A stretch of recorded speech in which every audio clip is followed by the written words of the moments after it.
ഈ ലോകം പടക്കാൻ കാരണഭൂതരായ നബിയെ, നിങ്ങൾക്കെങ്ങനെയാണ് ഈ ആർഭാടങ്ങൾ നിങ്ങളുടെ കണ്ണിൽ എങ്ങനെയാണ് നബിയെ? എങ്ങനെയാണ് നിങ്ങളെ പ്രലോഭിപ്പിക്കുക? ആർഭാടങ്ങൾ അങ്ങേക്ക് വേണ്ടല്ലോ നബിയെ, അങ്ങത് കൊതിച്ചിട്ടുമില്ല. മദീനയിലെന്ന് കോട്ടകൾ പോലെയുള്ള വീടുകളുള്ള കാലമാണ്. ഹബീബായ നബി തങ്ങളുടെ ഭാര്യമാർ താമസിക്കുന്ന കൊച്ചു കൊച്ചു കുടിലുകൾ. നമ്മുടെ വീടുകൾ എത്ര സൗകര്യമുള്ളവയാണ്, അൽഹംദുലില്ലാഹ്. എത്ര സൗകര്യമുള്ള വീടുകളിലാണ് നമ്മൾ താമസിക്കുന്നത്. പ്രത്യേകിച്ച് നമ്മുടെ ഈ പരിസര പ്രദേശങ്ങളൊക്കെയും അള്ളാഹു വലിയ നിഅമത്ത് ചെയ്ത പ്രദേശങ്ങളല്ലേ. അള്ളാഹുവിന്റെ നിഅമത്ത് അത് നിലനിർത്തി തന്നുകൊണ്ടതിനെ അനുഗ്രഹങ്ങൾക്ക് ശുക്ർ ചെയ്യാൻ അള്ളാഹു നമുക്ക് തൗഫീഖ് തരട്ടെ. ആ നിഅമത്തിന്റെ വില അള്ളാഹു എടുത്തുകൊണ്ടുപോവാതെ നിലനിർത്തിക്കൊണ്ട് തന്നെ അതിന്റെ വില മനസ്സിലാക്കാൻ അള്ളാഹു നമ്മൾ അനുഗ്രഹിക്കട്ടെ.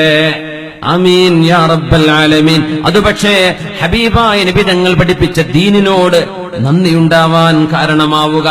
ഹബീബായ നബി തങ്ങളുടെ കൊച്ചു കൊച്ചു വീടുകളുണ്ട്, കൊച്ചു റൂമുകൾ. ഹുജുറാത്തുൻ നബി. ഇന്നല്ലദീന യുനദൂനക മിൻ വറാഇൽ ഹുജുറാത്തി അക്സറുഹും ലാ യഅഖിലൂൻ. നബിയേ, അങ്ങയുടെ റൂമുകളുടെ പിന്നിൽ നിന്ന് വിളിക്കുന്ന ആളുകൾ എന്ന് വിശുദ്ധ ഖുർആൻ സൂറത്തുൽ ഹുജറാത്തിൽ പറഞ്ഞത് ഹബീബിന്റെ വീടുകളാണ്. ഓരോ ഭാര്യമാരും താമസിച്ചത് ഓരോ റൂമുകളിലാണ്. ഒരു റൂമാണ് അവരുടെ വീട്. മുത്തുനബിയുടെ ആ വീടുകളെല്ലാം മസ്ജിദുൻ നബവിയുടെ എക്സ്പാൻഷൻ നടക്കുമ്പോ, മദീന പള്ളിയുടെ ആദ്യത്തെ ചരിത്രത്തിലെ ആദ്യത്തെ വികാസം നടക്കുമ്പോൾ, മദീനയിൽ ഏറ്റവും കൂടുതൽ കരച്ചിൽ നടന്ന കാലം മഹാനായ സഈദ് ബിൻ മുസയ്യിബ് റളിയല്ലാഹു അൻഹു പറയുമായിരുന്നു, മാ റുഇയ യൗമുൻ കാന അക്സറ ബാകിയൻ മിൻ ദാലിക്കൽ യൗം ഫിൽ മദീന. ഹബീബായ നബിയുടെ മദീനയിൽ അതിന്റെ മുമ്പൊരിക്കലും കണ്ടിട്ടില്ലാത്ത വിധം മദീനാവാസികൾ മുഴുവനും പൊട്ടിക്കരഞ്ഞ ഒരു ദിവസം വരാനുണ്ട്. ആ ദിവസം മറ്റൊന്നുമല്ല, അന്നത്തെ ഭരണാധികാരി, അമവി ഭരണാധികാരി വലീദ് ഇബ്നു അബ്ദുൽ മലിക് എന്ന് പറയുന്ന ഭരണാധികാരി ഹബീബായ നബി തങ്ങളുടെ ഭാര്യമാരും നബി തങ്ങളും താമസിച്ച കൊച്ചു കൊച്ചു വീടുകൾ പോലും പൊളിച്ചു മാറ്റിയ ദിവസമായിരുന്നു അത് പൊളിച്ചു മാറ്റിയിട്ട് മദീന പള്ളിയെ വികസിപ്പിക്കുകയാണ്. ഇസ്ലാമിക ചരിത്രത്തിലെ വികാസങ്ങളിൽ പ്രഥമമായ ആദ്യകാലങ്ങളിലെ ആദ്യത്തെ വികസനം നടന്നത് വലീദ് ഇബ്നു അബ്ദുൽ മലിക് എന്ന ഭരണാധികാരിയുടെ കാലം.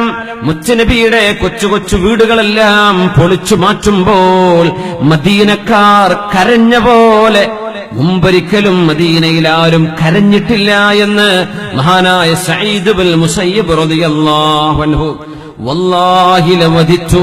സഈദ് റളിയല്ലാഹു അൻഹു പറയുകയാണ്, ഞാൻ കൊതിച്ചു പോകുന്നു, അന്നഹും തറകൂഹാ അലാ ഹാലിഹാ, ഹബീബിന്റെ ആ റൂമുകളൊന്നും പൊളിച്ചു മാറ്റാതെ അതങ്ങനെ തന്നെ നിലനിർത്തിയിരുന്നെങ്കിൽ എത്ര നന്നായിരുന്നേനെ എന്ന് ഞാൻ കൊതിച്ചു പോവുകയാണ്.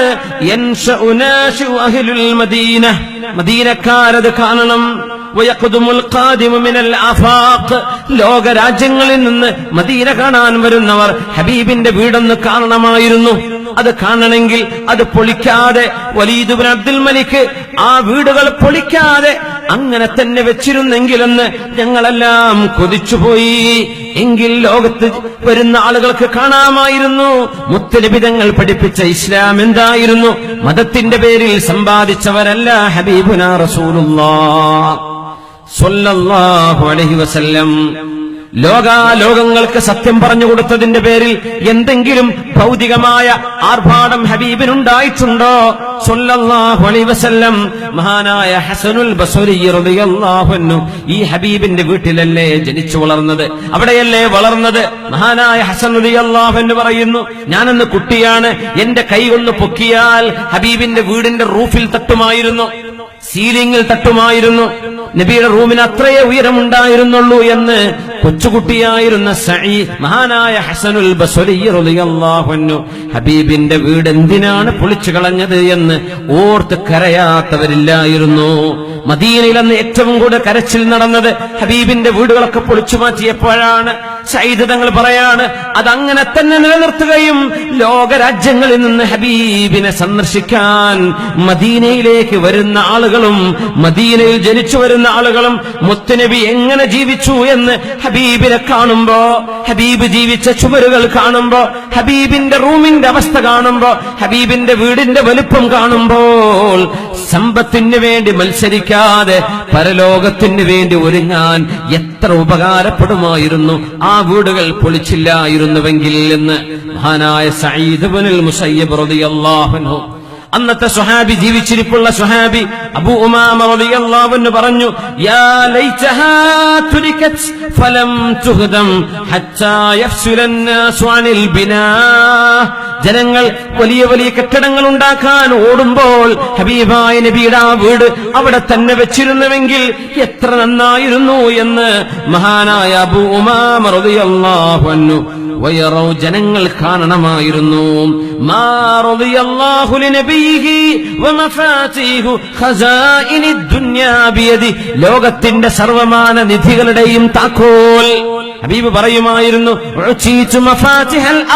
ഈ ഭൂമിയുടെ വിഭവങ്ങളുടെ താക്കോലുകൾ എന്റെ കയ്യിൽ അല്ലാഹു തന്നു എന്ന് പറഞ്ഞ ഹബീബായ നബി എത്ര ലാളിത്യത്തിലാണ് ജീവിച്ചത് എന്ന് കാണാൻ.